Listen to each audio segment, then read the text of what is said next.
On Sadness by Emil Cioran. While melancholy is a state of vague dreaminess, never deep or intense, sadness is closed, serious, and painfully interiorized. One can be sad anywhere, but sadness grows in intensity in a closed space, while melancholy flourishes in open spaces. Sadness almost always stems from a precise motive and is therefore concentrated, whereas there are no exterior causes for melancholy. I know why I am sad, but I do not know why I am melancholy.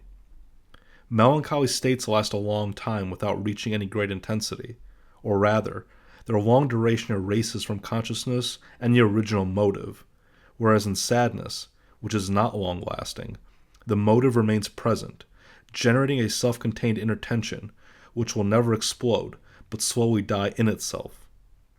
Neither melancholy nor sadness explodes, neither shatters lives. One speaks of a sad sigh, never a scream of sadness. Sadness is not an overwhelming state. To understand its nature, it is important to consider its frequent occurrence after moments of fulfillment. Why does sadness follow intercourse? Why are we sad after a great drinking bout, or moments of Dionysian excess? Great joys, why do they bring us sadness? Because there remains from these excesses only a feeling of irrevocable loss and desertion, which reaches a high degree of negative intensity. At such moments, instead of a gain, one keenly feels loss. Sadness accompanies all these events in which life expends itself. Its intensity is equal to its loss. Thus, death causes the greatest sadness. That one can never speak of a funeral as melancholy shows an important difference between sadness and melancholy. Also, the aesthetic aspect of melancholy is entirely absent from sadness. It is worthwhile noticing how the domain of aesthetics narrows gradually as it approaches serious reality and crucial life events. Death, suffering, and sadness negate aesthetics. Death and beauty are totally opposed notions. I know nothing more disgusting than death, nothing more serious and more sinister. How could some poets find beautiful this ultimate negation, which cannot even wear the mask of the grotesque? It is ironic that one fears it, the more one admires it. I must confess that I admire death's negativity. It is the only thing I can admire, and yet not love.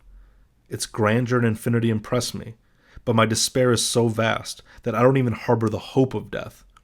How could I love death? One can only write about it in contradictory ways. Whoever says he knows something definite about death shows that he has not even a premonition, although he bears it within himself. Every man bears with him not only his life, but also his death. Life is just a long, drawn-out agony. It seems to me that sadness partakes of this agony. The writhings of sadness, don't they express agony? These contortions, negations of beauty, betray so much solitude that one must ask oneself if the physiognomy of sadness is not a mode of objectifying death in life. Sadness is a way into a mystery so rich that sadness never ceases to remain enigmatic.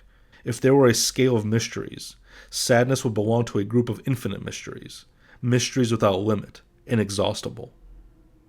An observation which, to my great regret, is always verifiable. Only those are happy who never think, or rather, who only think about life's bare necessities, and to think about such things means not to think at all. True thinking resembles a demon who muddies the spring of life, or a sickness which corrupts its roots. To think all the time, to raise questions, to doubt your own destiny, to feel the weariness of living, to be worn out to the point of exhaustion by thoughts and life, to leave behind you, as symbols of your life's drama, a trail of smoke and blood. All this means you are so unhappy that reflection and thinking appear as a curse causing a violent revulsion in you. There are many things one could regret in this world in which one shouldn't regret anything, but I ask myself, is the world worthy of my regrets?